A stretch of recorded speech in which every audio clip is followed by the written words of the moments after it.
So you're back again with the Looking Glass Forum. We are informing you about the large-scale globalist agenda, the ideological framework of occult knowledge that anticipates the direction of history as we move forward, and the coming challenge to our survival that we need to prepare for. Remember, the lies are many, the truth is one.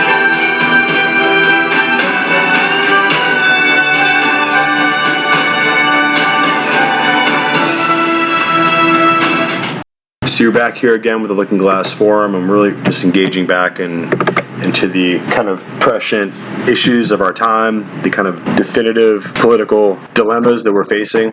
Really no neutral ground at this point. If you look at the news, America has always been a revolutionary ideological concept, and we're back to our roots where we have to really decide what words mean and what the Constitution is and who is going to prevail over the national intellectual establishment, the ethos that underpins our entire civilization here in America. And we can no longer leave the debate over racial disparity in the condition that we find it. The neo-Marxist extremists, which serve the agenda of the international communists who move forward the totalitarian stratagem of the international elite, are playing hardball. And they have wound up and set forth all of their hordes to try to collapse this country. And we as a united national enterprise have no real ulterior motive towards controlling and subverting other nations. It's not something that we do. It's not something that we understand. We don't understand. We're not coming from this point of view that we have a world, global, ideological framework that we have to collapse everybody else into it. I mean, other countries are free to be El Salvadorian or German, and we in America are free to be Americans, and we understand these differences, but with the left, they have no boundaries, no borders, no way of saying that this country or this language or culture over here is unique and significant. They really want to submerge the entire world into the enslavement of their ideological premise. And on the contrary, we don't subvert other countries. Our national ethos and our capitalist policies seek to build and enrich other nations as partners. And that is not how international communism works. Their ideology requires independent nations and popular representative governments to be erased from history. And communism dictates that all people become a global collective of workers serving the global state. And they describe this absolutist enslavement to a universal, unchanging deep state power structure as a liberation. So they're coming in to knock down your country, destroy all national borders, create a universal global serfdom, and this they will describe as a liberation from Zionist capitalists.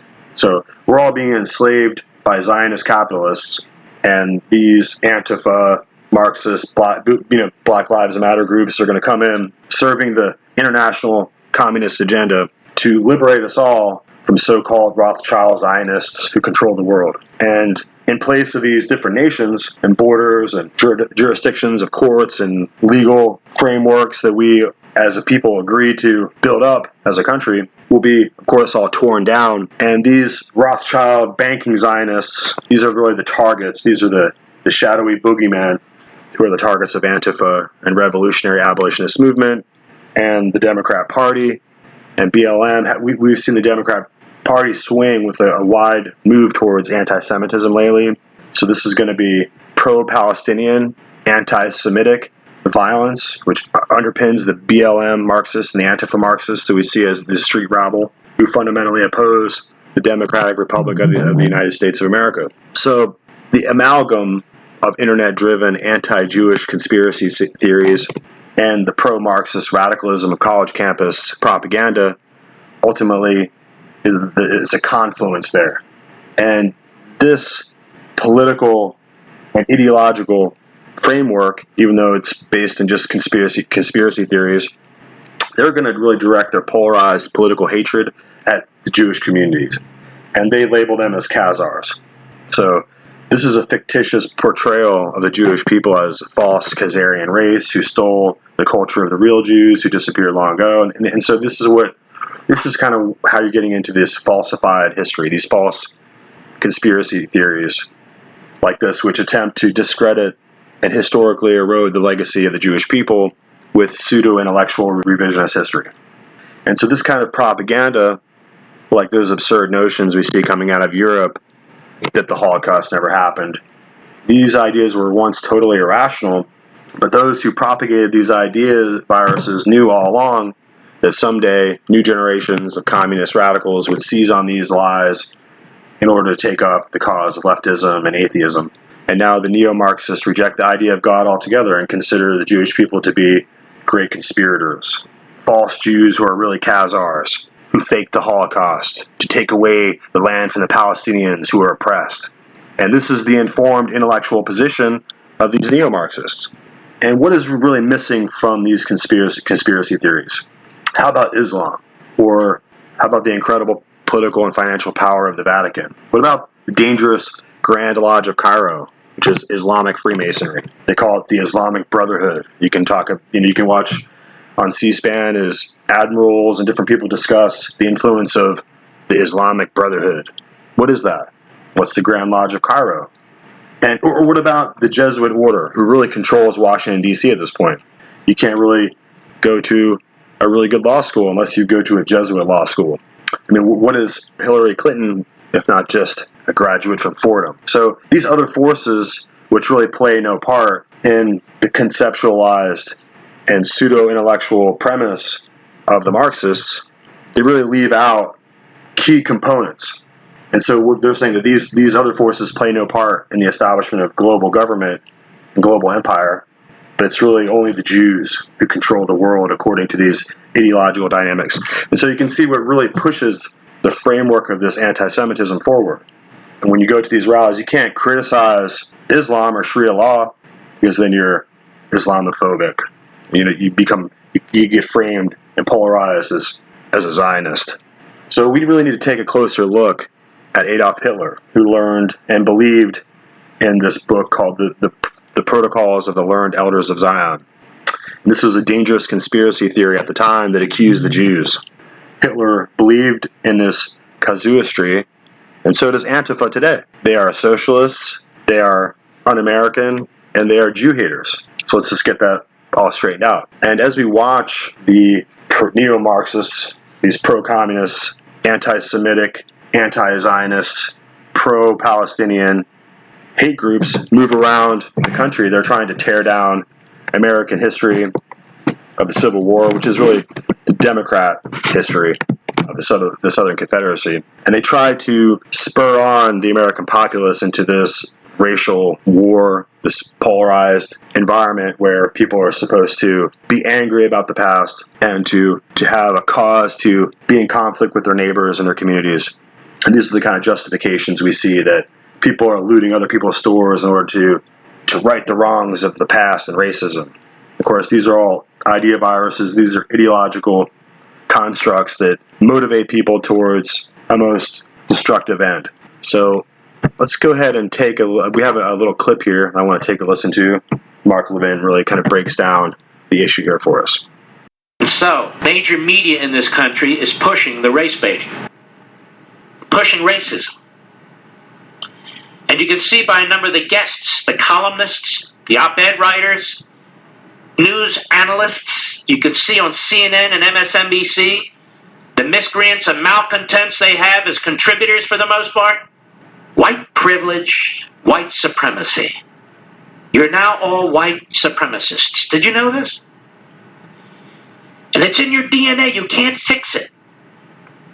So if you can't fix it, according to them, then why do we try to fix it?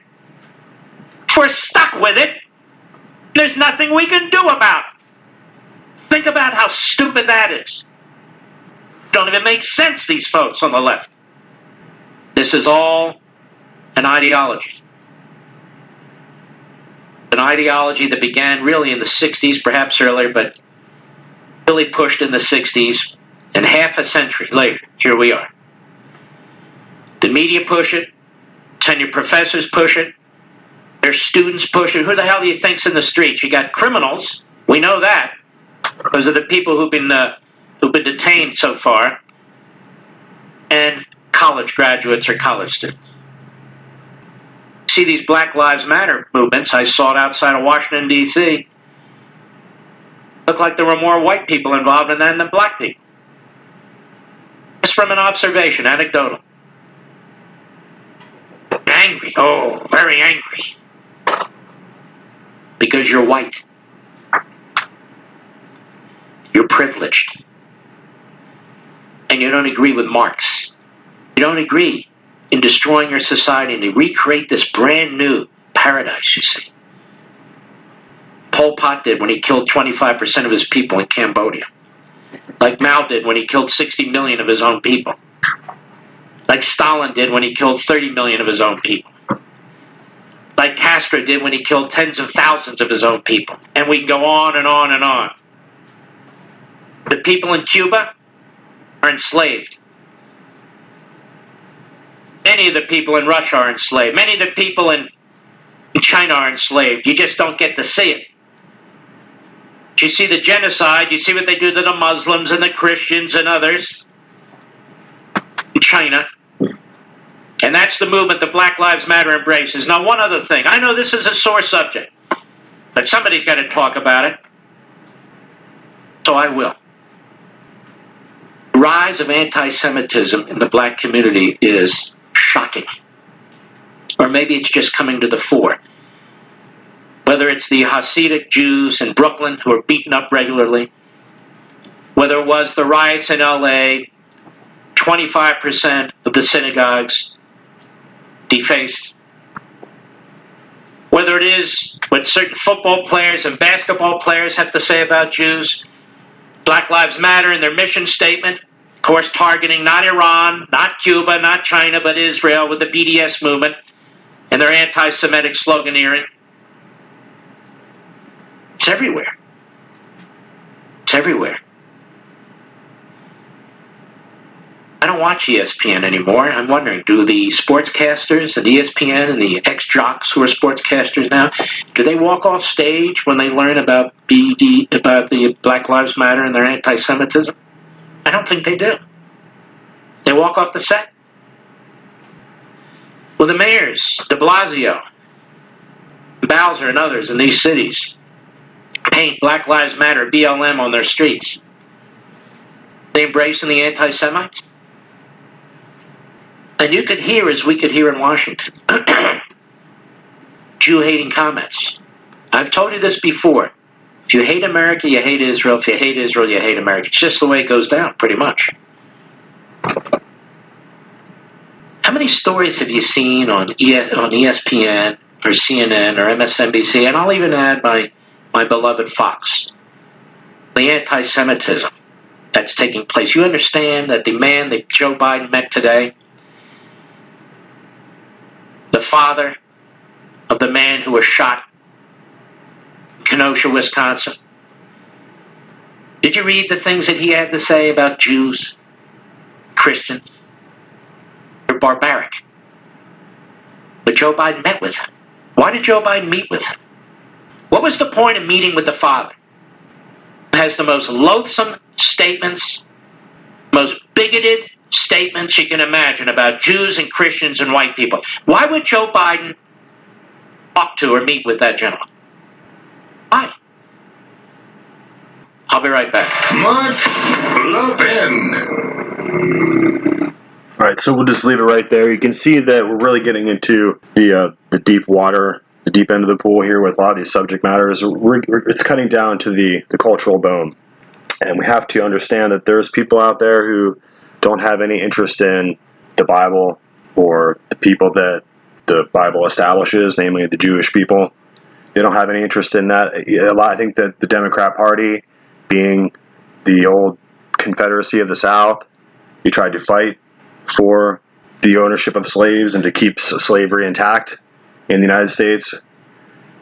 Jefferson Davis, the president of the Confederacy, or the Democrats, if you will, was receiving letters from the papacy in support, as we've discussed before. And I think that there's no doubt that they're interested in seeing the black community in the United States remain in the hands of the Nation of Islam and Louis Farrakhan, and not interested in seeing the black community take hold of its Baptist, Southern Baptist, full gospel, church-going roots. And so that's really what you're seeing here religiously, is a split in the parties, ideologically, and as far as matters of religion.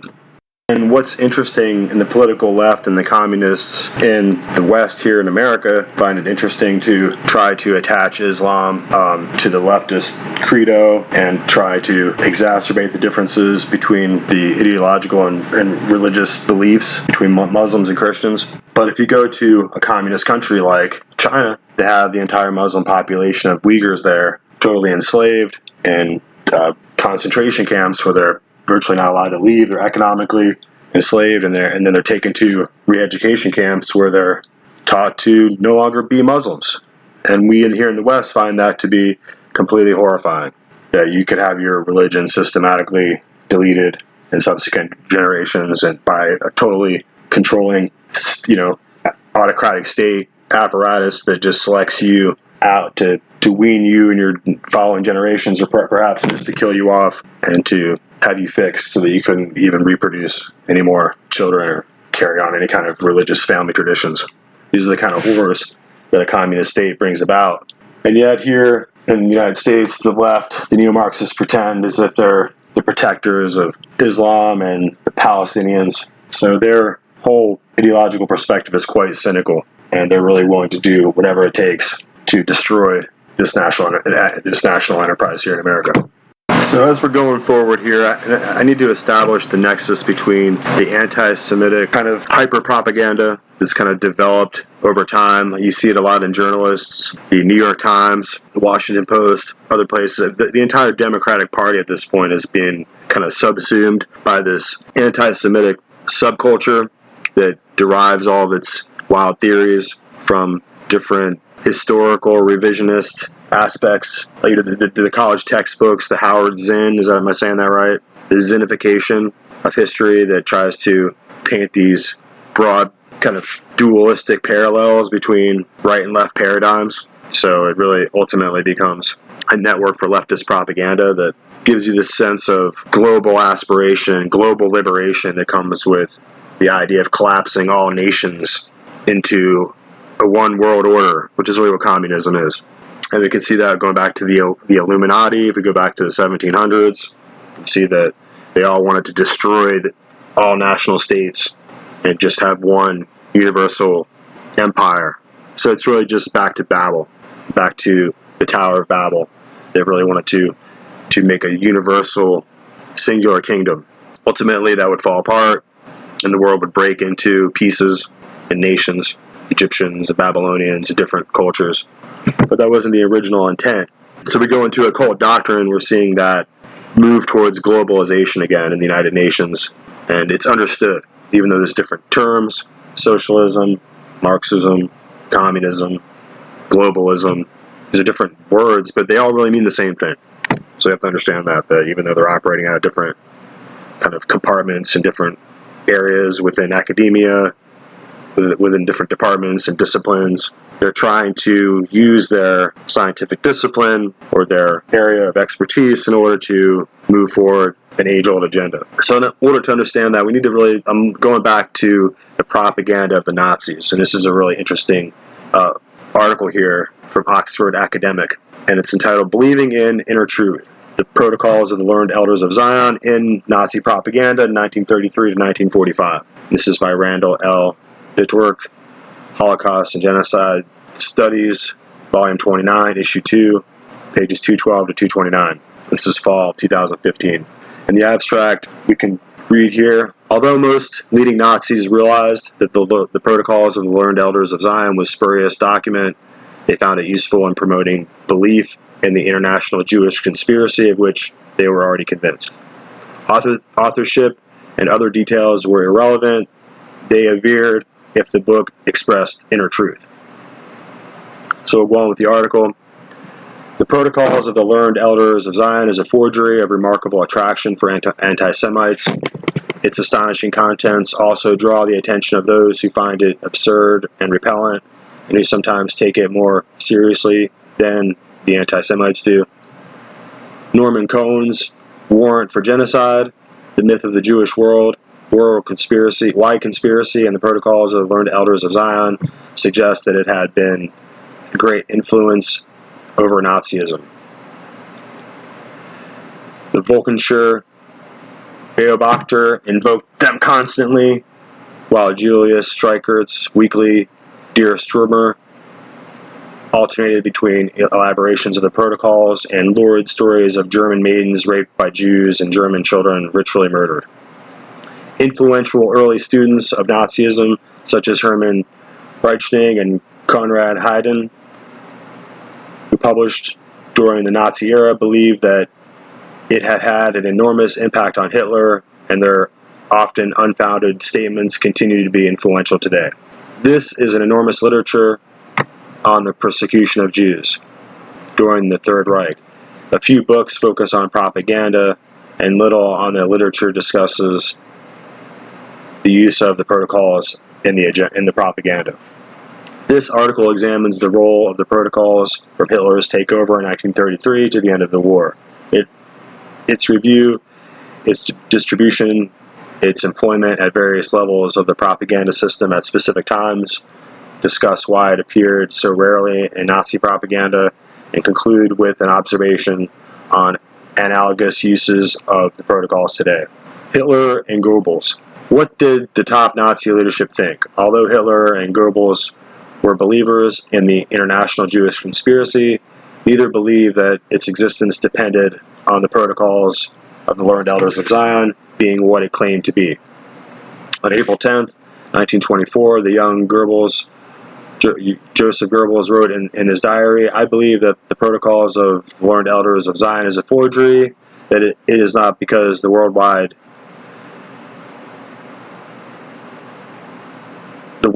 of Jewish aspirations expressed therein are too utopian or fantastic. One sees today how one point after the other of the protocols is being realized, but rather because I do not think that the Jews are so completely stupid as not to keep such important protocols secret. I believe in the inner, but not the factual truth of the protocols." At about the same time Adolf Hitler was dictating Mein Kampf, he too was thinking about the protocols. So it's going to go on to quote Hitler, but I don't really care about what Hitler says. He's an idiot. But the point is that the Nazis at the time were seizing upon this document, which appeared to be a forgery, but was so compelling, the Learned Elders of the Protocol, one of the protocols of the Learned Elders of Zion, and it had come out, and it basically scapegoated the Jewish people. And like I said, it was something that was written by an earlier generation for the purpose of giving aid and comfort, if you will, or creating a bulwark for future anti-Semites.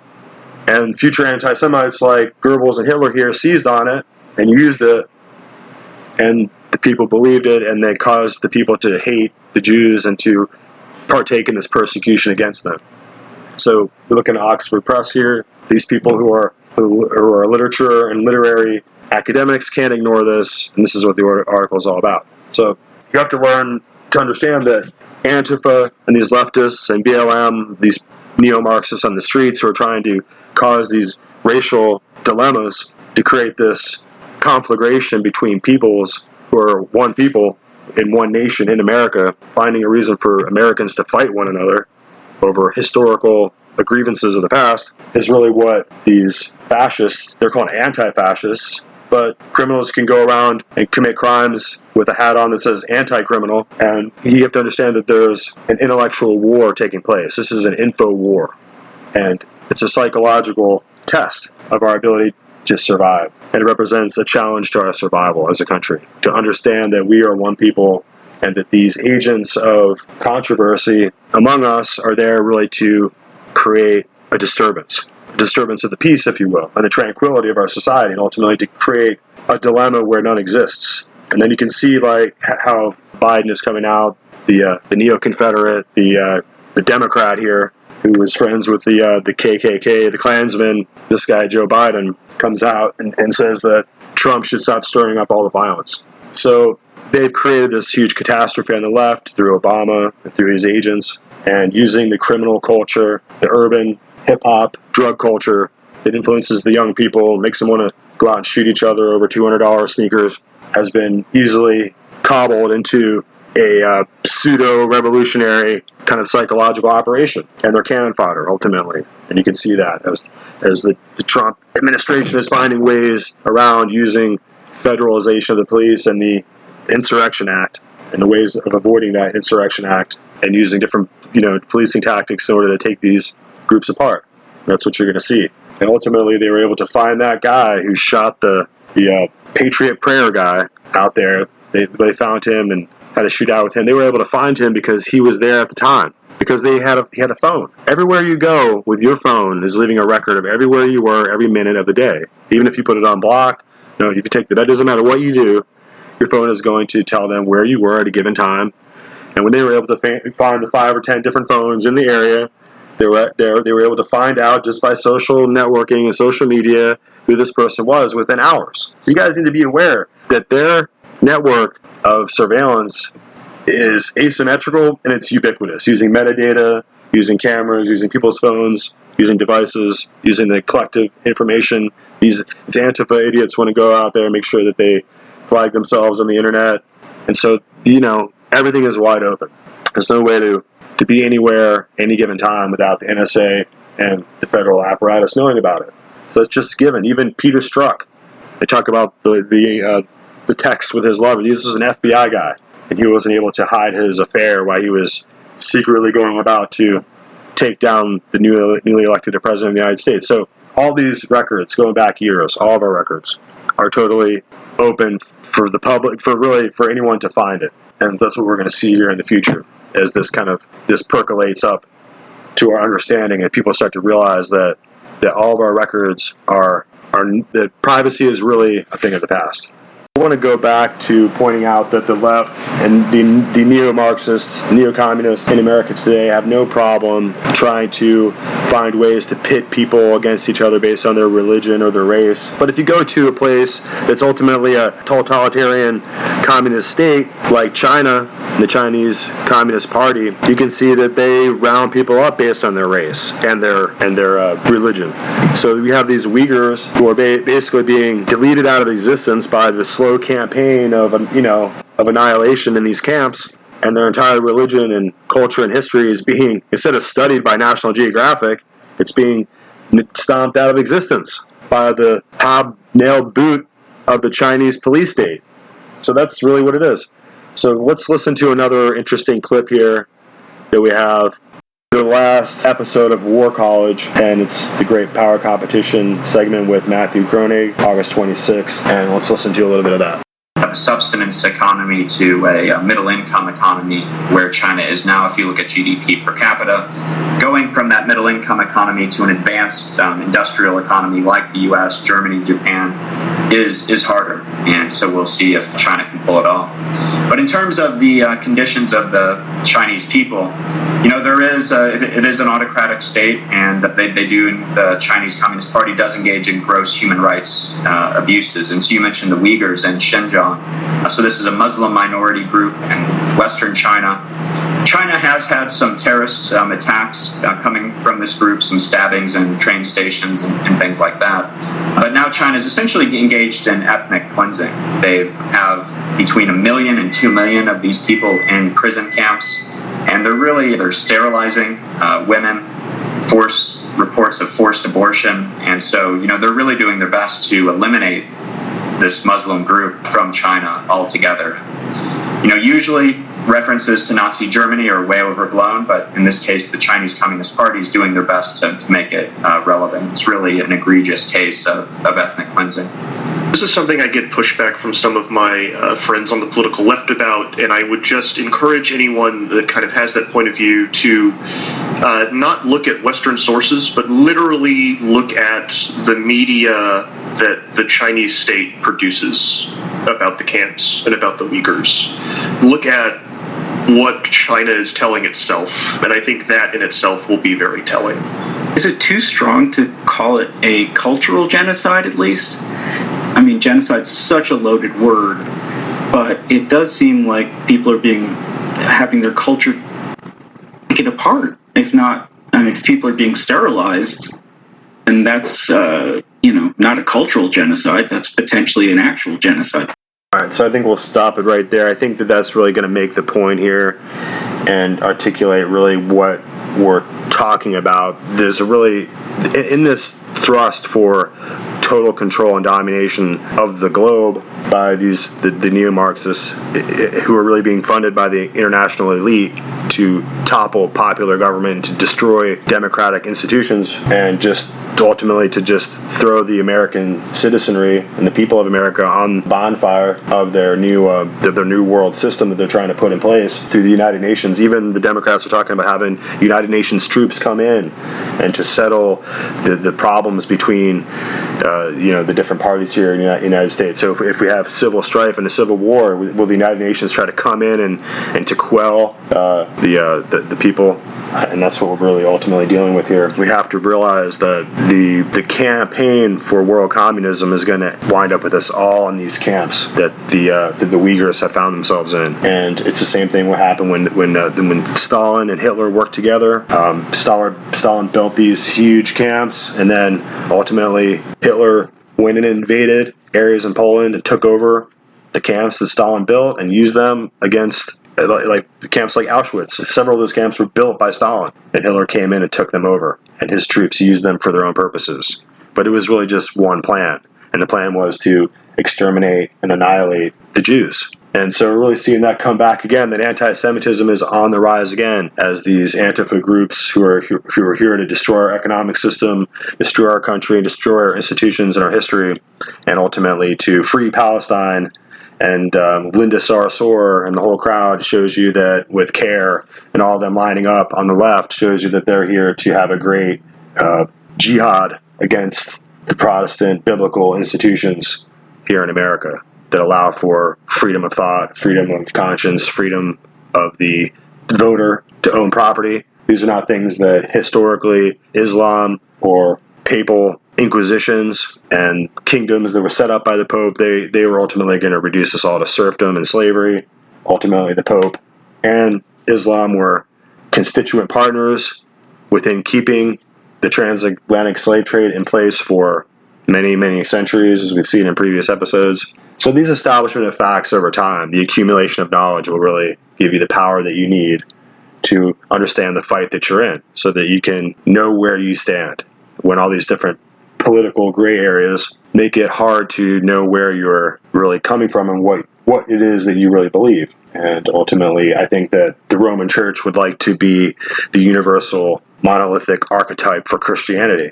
But ultimately, it's not. There's another Christianity, a Bible Christianity, a full gospel Christianity that likes the book of Revelation and likes to read the gospel, the King James Version, in English for ourselves.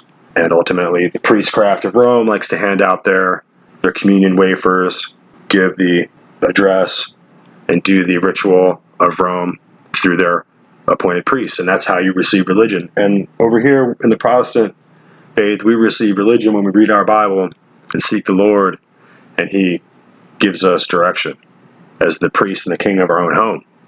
So we don't have some Roman priest in our town doing an invocation of a liturgy or a certain incantation that they learned in Latin that comes from many, many, many centuries ago. And so these kind of rituals and these forms are really the same kind of priestcraft that we've seen rise out of Egypt and out of ancient Babylon. And it's not really conducive or compatible with the religion of the Lord that we see in the Bible, in the Brit Hadashah in the New Testament.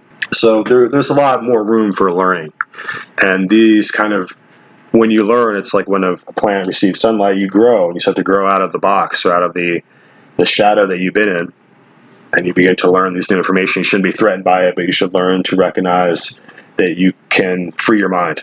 And that's what we're going to try to do in this episode. Let's listen to another little interesting clip here that talks about the huge human rights abuses and the hypocrisy of communist China. And like I talked to my daughter who has concerns about racism, ultimately, we have no problem with the beautiful history and the wonderful culture and heritage of the Chinese people, but ultimately their government there in China is a communist, abusive dictatorship that they're really saddled with and they're enslaved by. So we have to really feel sorrow and sympathy for the Chinese people.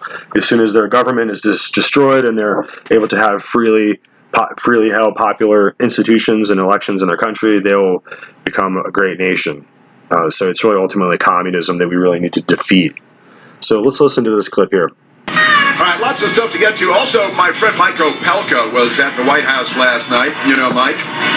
And he got the violent mob treatment when he was leaving too, and the D.C. police. And Mike's gonna tell us about what happened to him last night leaving the White House. Right now, let's head to the phones. Let's go to Jerry calling from Fairfield, Pennsylvania. Jerry, you're on the Chris Plant Show. Hey, Chris. Great show. Love it. Thanks, Jerry. You know, here's my problem. We saw the comedy show last week, which presented no new solutions. They never do. It's the same old rhetoric, same old hate. They trump out every year. Have you scare grandma, scare everybody? It's the same crap. What astounds me is this media kills me. Black Lives Matter, right? So why are 71% of Planned Parenthoods in urban neighborhoods? How come they can't explain that? How come now the athletes are walking away for racial injustice? Right. Yet LeBron James, millions of dollars a year off of Nike, run child labor sweatshops. And forced labor, Uyghurs, because of their ethnicity, they're Chinese, Turks, and they speak another language, and they're Muslims, and they're used as slave labor, and LeBron James gets rich off of slave labor with his slave shoes. I mean, where is the media? I mean, I call it the Nazi media because that's what it is. Because Joseph Goebbels said one time, you keep telling a lie long enough, people will eventually believe it. What I don't understand, Chris, is how people can be so dumb. I'm sorry, but to be a liberal in this country and be that stupid astounds me.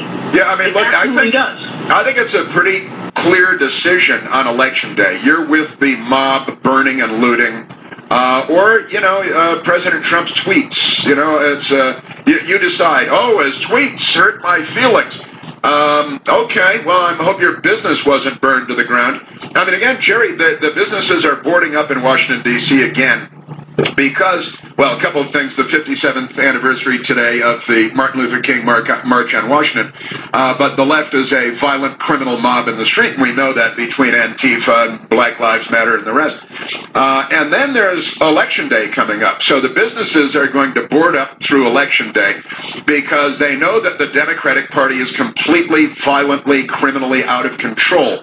That there are apparently millions of them, certainly many thousands of them, that are completely criminally insane. And again, their heroes in Kenosha, Wisconsin, are sex offenders with warrants out for them, with gun crimes in their past, with domestic abuse crimes in their past. These are their heroes. And the villain is the 17-year-old that was running away from the mob that was attacking him and throwing things at him. This is the Democratic Party.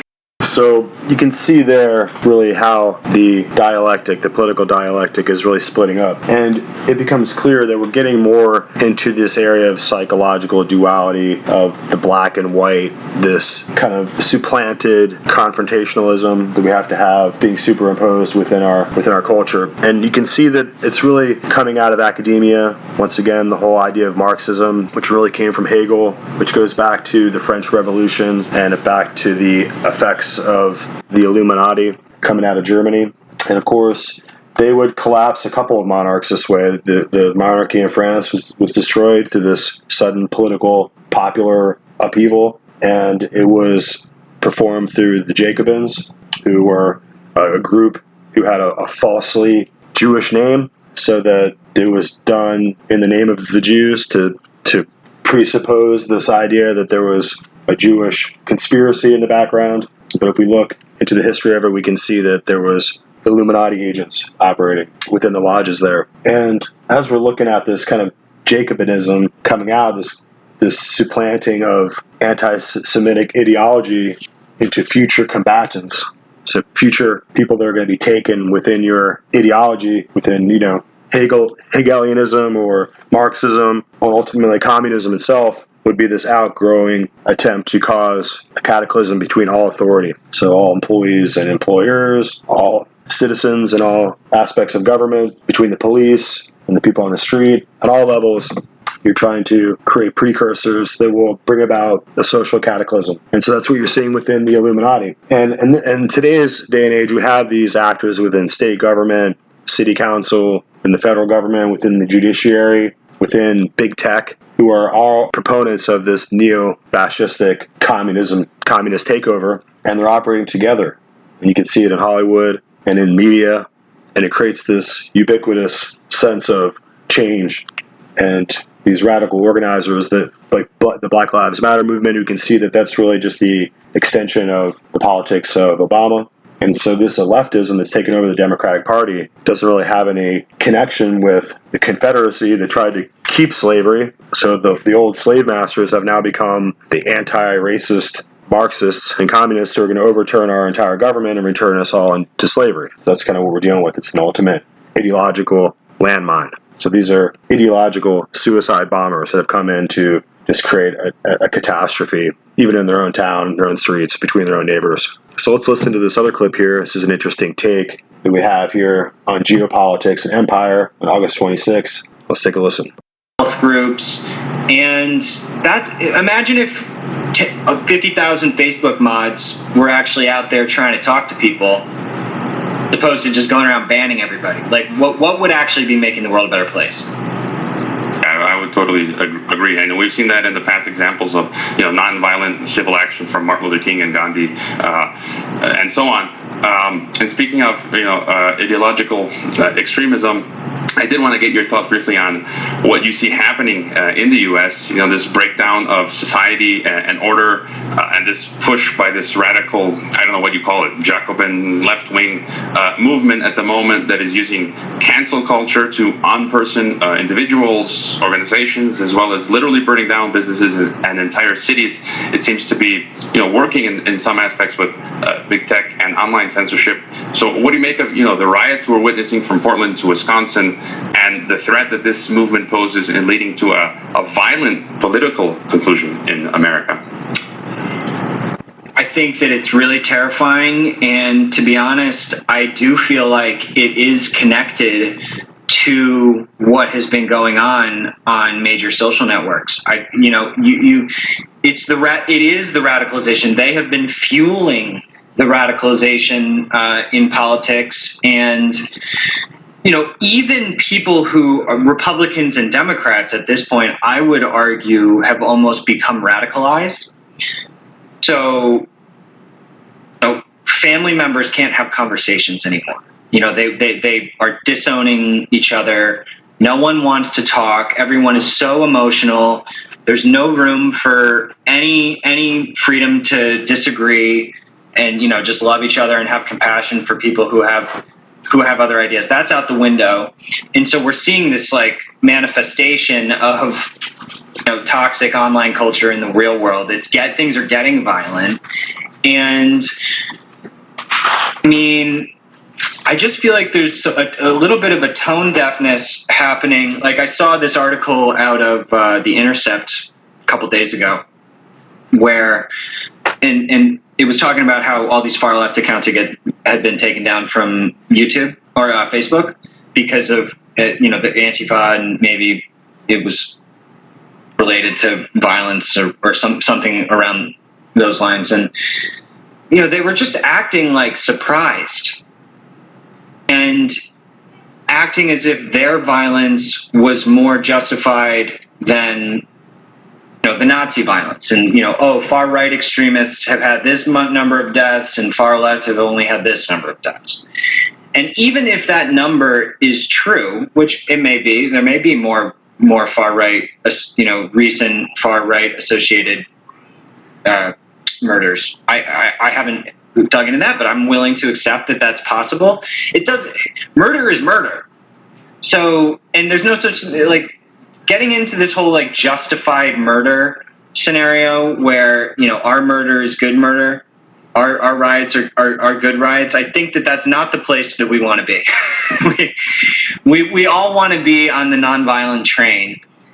As the whole debate unfolds within America, you have these activists taking direct action, and we hear now that some of these Antifa groups are trying to go around like they're Q supporters, or they're dressing in different types of groups, so there's kind of like these false flag riots now that are developing. But be that as it may, we have to recognize that there's ultimately this push towards a clash between the idea of racial dynamics. So black versus white. And so these ideas that you have blacks and whites and you have to belong to one group. So now it's kind of like bifurcated now where it's like blacks and browns. So people that have indigenous peoples who have more melanin in their skin are supposed to be opposed and in conflict with pale-faced people who have less melanin in their skin. So you can see the whole debate is completely convoluted at this point, and it really doesn't make any sense anymore.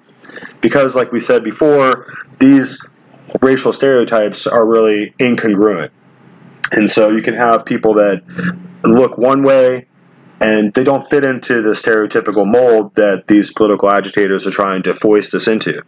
So not all black people are indigenous victim groups. Not all white people are oppressive, racist overlords or supremacists. Some people are coming to America who are white for political asylum, to be, to come to a place that's free, to come to a land where they're protected.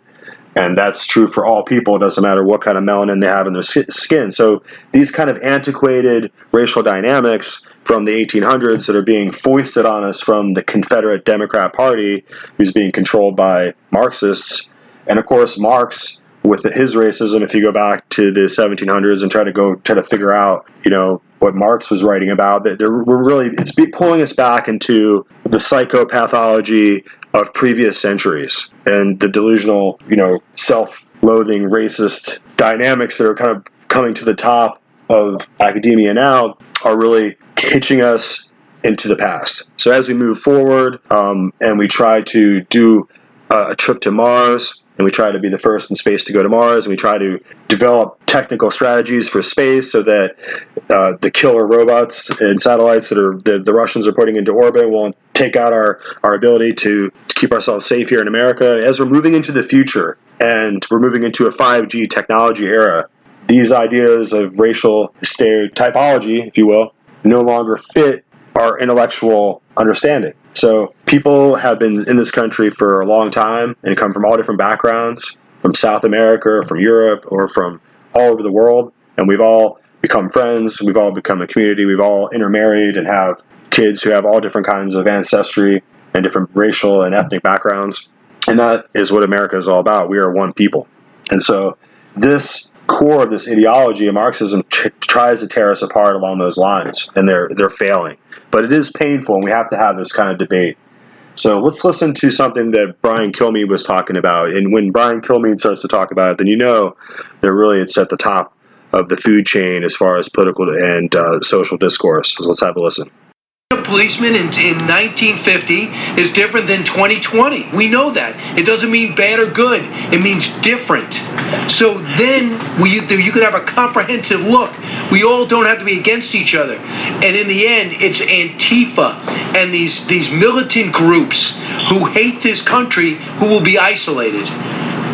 Well, Brian, I think the drawing distinctions is always important here. I mean, there are bad cops, but the Blake case, I think, is far from settled as to what happened there. I mean, the question of a knife, the question of his record, all of these things go into it. And, when Rudy Giuliani was mayor, one of the great things that he did, I believe, to change the tide of crime and just the public's view of these situations was to say that when there was a shooting involving the police or any act of violence, that let's slow down, let's give the police the benefit of the doubt until the facts are in.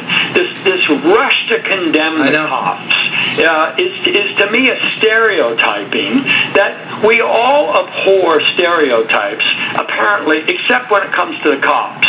Then it's okay to stereotype them. And I think that until this country begins to view the police as part of the solution instead of the problem, and if you read the New York Times, if you read the Washington Post or CNN, the police are invariably described in stereotypical ways as the problem. And I think until we break through that, and I think the president could do a better job of not just saying we love our police, yes, but he has to acknowledge there are bad police. And I think the proper way to describe the relationship is that we invest in them this power of life and death. I would convene a race council with an answer. I get prestigious people on both sides of the aisle.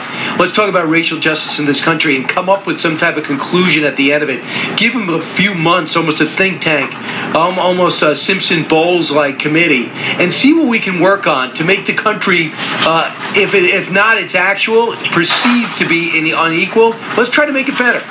And let's just don't pretend like there's not some racial injustice in this country, but let's look at it. But if you want to hear going over the top, I asked Pete to pull this cut from Michelle Obama's podcast.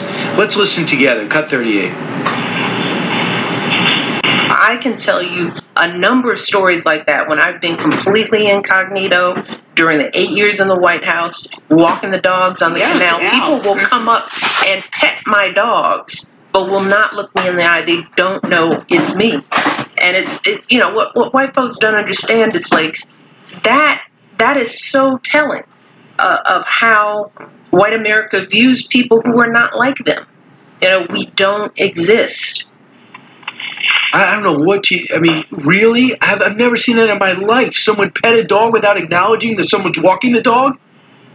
Yeah, Brian, I read the transcript of that before, and now hearing it, what it strikes me is what she's saying is people don't recognize me. They don't know it's me. They don't know it's Michelle Obama. I used to be First Lady. I am somebody. Who are you just to pet my dog and not pay respects to me? It's not about race.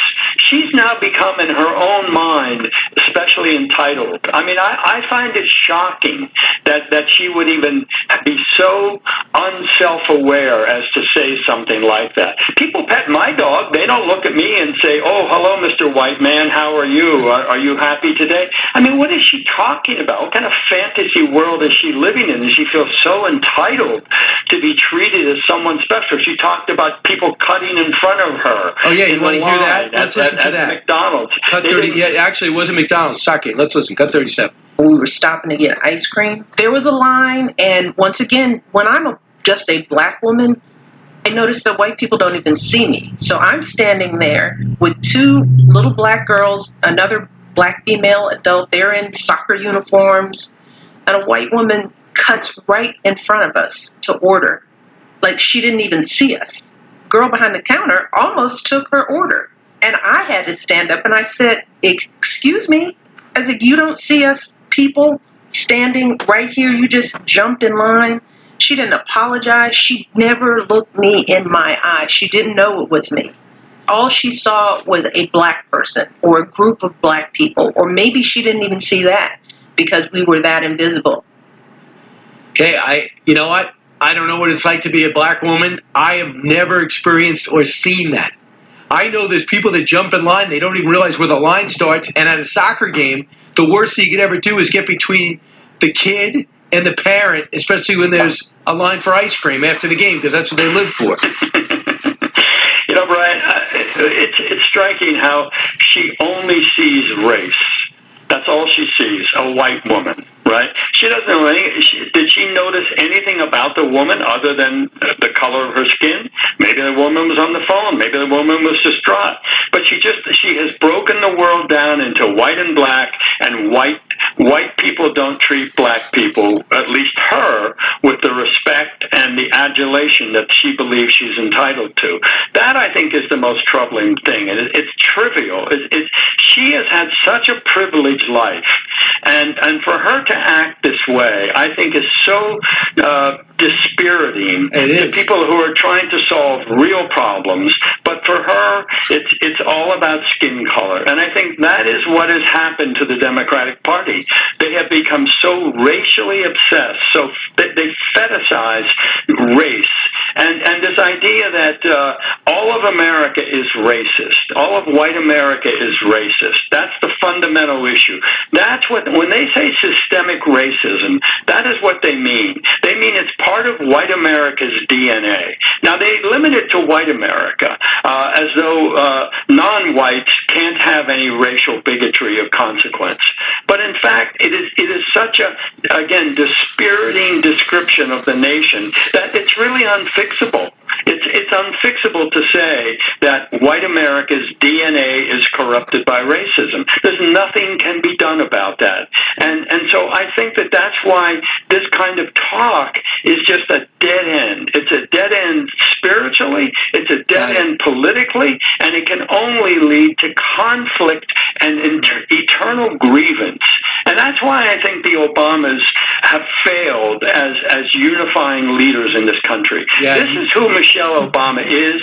This is who she's always been. We've seen hints of it before, but we've never seen it quite this blatant. I mean, the line about for the first time in my life, I'm proud of my country and all that. She harbors a deep, deep sense of grievance, and I feel sorry for her because it's a kind of bondage all of its own to go around feeling that way, to look at people that way, to see only the color of I hear you, skin. Michael. We got to run. But your point's well taken. Michael Goodwin, thanks. When we come back, your calls. Brian Kilmeade. All right, so we'll just stop it right there. It's an interesting take, and it's really a good thermometer on the culture within the body politic here within the United States. It shows you that the racial dialectic is really set. And at first, it was kind of a confusing process, and you had the provocation of BLM come in, and now you have people who are going to hold up signs and rally in opposition to that, over and against BLM, and say all lives matter, white lives matter, pointing out the hypocrisy of racism within the black community. And so it just brings about the spiraling conflict generation. And we have to be wise. And really this goes to the Christian church within America, and people who may be in different communities, predominantly Hispanic, or just whatever community or background you're in, whatever church group you belong to, you know that there are people who are Christians within every culture and ethnicity and racial community within your state and in your city. And we need to pray for each other, and we need to join together to not take the bait and to participate in this internecine social cataclysm and political conflict that's trying to be generated here. And ultimately, we need to just take care of our families and look out for our neighbors. And we're not in some kind of monolithic racial group that you can look over and look at somebody's hair color or skin color or eye color and determine who they are, what their politics are, what their thoughts are, or what their beliefs are. And that's really what this kind of Illuminati-driven Jacobin extremism that we're seeing cropping up, it's really pushing us towards this edge of this precipice. And you can see that it's very dangerous. But those elite globalists behind the tech companies, behind these enormous media giants, the media outlets, and those who are in Hollywood making the influencers that are shaping the general public thought. We have to learn how to shape our own thinking and inform ourselves correctly. And these type of people are out there within Washington, D.C. and all over the culture are trying to inform people incorrectly with misinformation, disinformation, propaganda, and ultimately leads people to the wrong conclusion.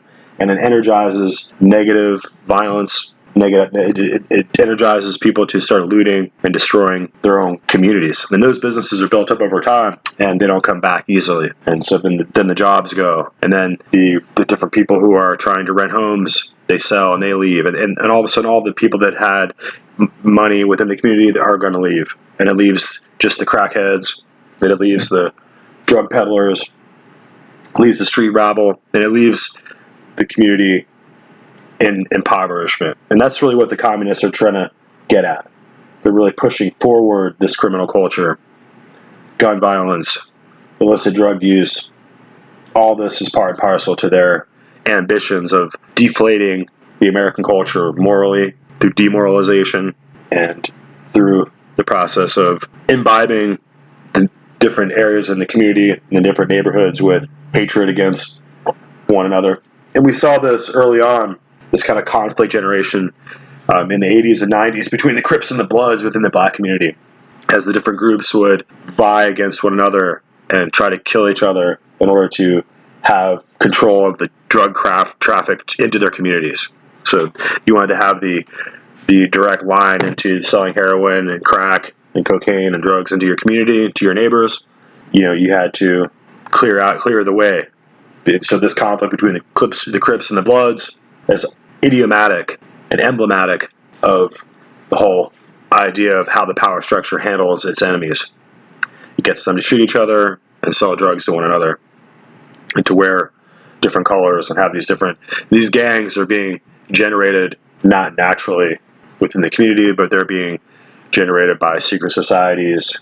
They're being generated and enriched. They're really bringing, if you have to go back to Gary Carr's book and the dark web, discussing Dark Alliance, which discusses how the CIA and different groups were responsible for bringing in cocaine shipments and making off the books black project money by selling these harmful and dangerous drugs into the black community. And of course, you can listen to all the rap albums that discuss how different people would take advantage of these drugs to enrich themselves and destroy their own communities. And so this is the kind of warfare, asymmetric warfare, that you can expect to arrive within your community when they're going to be serving the most immoral, degenerate, criminal, and violent aspects of your community with their doctrine. And the mentally ill and the drug addicted are going to become pawns in their game.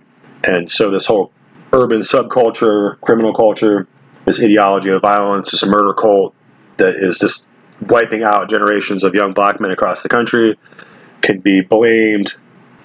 Aspersions can be cast on one party or another, but ultimately the method of the doctrine that destroys these communities is working.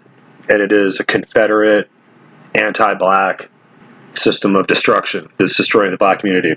At what point that these young men want to start buying illegal guns, shooting each other, sagging their pants, selling crack rocks, getting face tattoos. This is really the propaganda of the left and the communists who are taking them down this path. And the mafia, the Russian mafia, or the triads, or the Italian mafia, this criminal underculture, is ultimately going to be a system of leftism and a system of control through the aristocracy of Europe and the aristocracy coming out of these trilateral countries. And ultimately, there are systems of control that are male-dominated. So you have to recognize that these orders of imperial knighthoods, these Freemasons, if you want, the Templars, they're connected to Islam, to the holy places there in Jerusalem, and through the Grand Lodge of Cairo. And these are the networks that give rise later on to the CIA, to the intelligence community.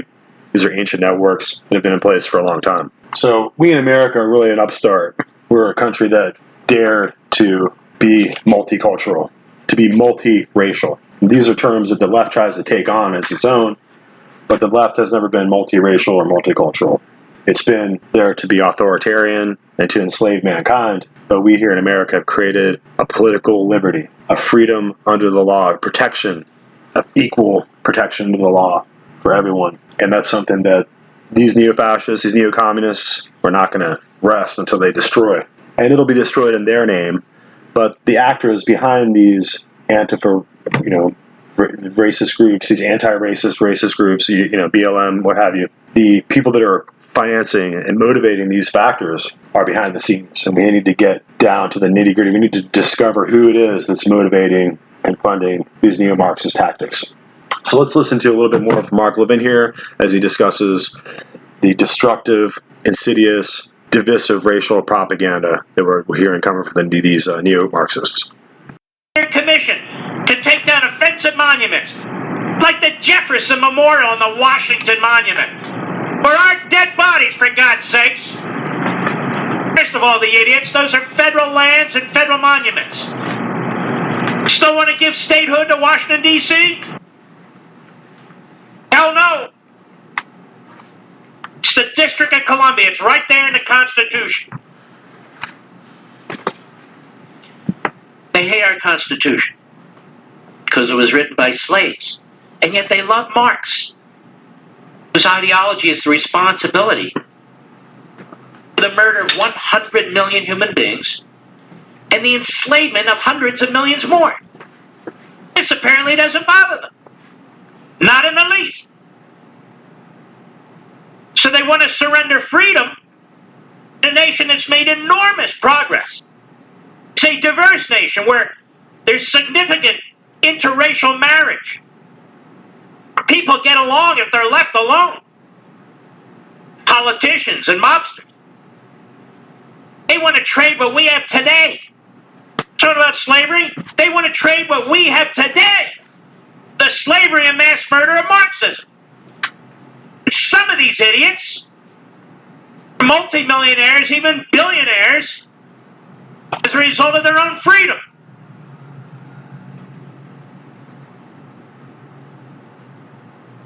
Look at the media. The media and academia have driven this agenda to our point, right where we are now. A great piece in the tablet. They look at the New York Times and the Washington Post, among others. Prior to 2013, the terms white and racial privilege appeared in an average of 0.00013% in the New York Times and 0.00015% of all words in the New York Times and the Washington Post, respectively.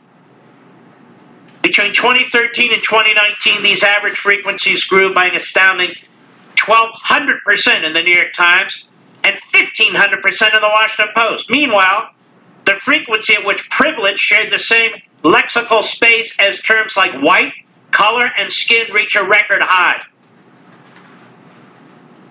Spike in the usage of whiteness, similarly sudden, if comparatively modest. And until 2015, the term averaged a usage rate of approximately 0.0001% of all words in the Times and Post, respectively.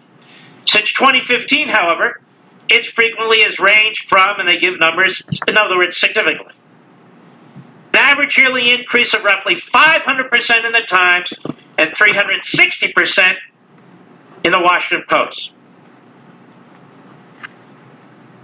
Whatever it used to mean, white supremacy is now everywhere and applicable to any context. So a few years ago, white supremacy and their variants were used, well, it's likely limited to references to actual card-carrying white supremacists. But as with racism, these terms have since been radically expanded by a rapid ideologically driven concept creep. White supremacy is now a vague and all-encompassing label. Instead of describing the demonstrably discriminatory ideas and actions of particular institutions or individuals, white supremacy is now understood by many progressives to be the fundamental ethos of the American system as a whole. 2019, the Times and the Post, respectively, using these terms approximately 17 and 18 times more frequently than they were in 2014. And incidentally, white liberal readership of the Times and Post saw marked growth across this same period. So Mark Levin's going to go into it in a greater depth there, but it's pointing out like what we've been saying all along, which is that this is really a provocation that's instigated by those people out there that want to make sure that America continues to have racial issues or racial dilemmas or cultural conflicts. They want the racial differences and the racial diversity within America to be problematic and to keep this as a problem that is useful to them going into the future. So as we move forward, future leftists will be able to seize upon the race wars of the 2020 period, and use that as an ideological marker within time that they can say that these anti-racist groups were standing up against, a race of, so that's how they're going to paint the picture in these broad strokes, and that serves the diabolical and insidious purposes of the leftists and the neo-Marxists and the communists who seek to make sure that we can't have a stable electorate, a civil society where the body politic is strong and cohesive. They're trying to tear apart those different connections that we have within society. And we must remember that it will never work. And we're far too intelligent within America to allow these, as Mark calls them, race baiters, or these political provocations to become a problem for us within our lives, within our homes, within our communities. And we have to respect and defend the rights of our neighbors, their property rights, and to protect those around us. I think this is a really important discussion to have. And as Americans, we have the freedom of thought, we have the freedom of the press, we have the freedom of speech, we have the ability to attack these different dilemmas and to address them and to take care of the different outstanding concerns that people have, and to have this debate in order to put it in its right place. Because we've had this debate for a long time. You have to remember that the Quakers in America were Protestants who had their own churches and had their own Bibles. They were the first to take up abolition of the slave trade and to really extend Wilberforce's voice from Britain into America. And those who had a conscience and who could see that the suffering of the people, and they had a real concern about the evil of the slave trade, and they were sensitive to it, while other parts of Europe, the medieval kind of barbarian eras of the past and past places, were maybe insensitive or desensitized to the horrors of the slave trade and what people were suffering. But when they came to America, the people here were a good society of people that were sensitive to that and fought to take it out of existence. And that's what happened to the slave trade. America happened to it. And so we have to remember that. We have to be proud of that heritage. We can't let these neo-Marxists take away what we have earned and what we have achieved in this country. And to speak a little bit more to that, I'm going to put on Chris Plan a little bit more. Let's listen to what he has to say. Just interesting notation here. Jones, who is the Democrat state representative from Georgia, African-American man who spoke at the convention, he also got a heaping helping of the mob, and they were shouting the N-word at him because they're enlightened liberals. They put the word house in front of it, so that makes it okay because they're Democrats, they're a CNN and MSNBC crowd, and yelling house N-word at African-American elected state representatives is fine, because they're Uncle Toms and everything. This is the Chris Plant Show. Let's take a phone call here. Let's go to Johnny, calling from Haymarket, Virginia. Johnny, you're on the Chris Plant Show. Hey, Chris, thanks for having me. You betcha.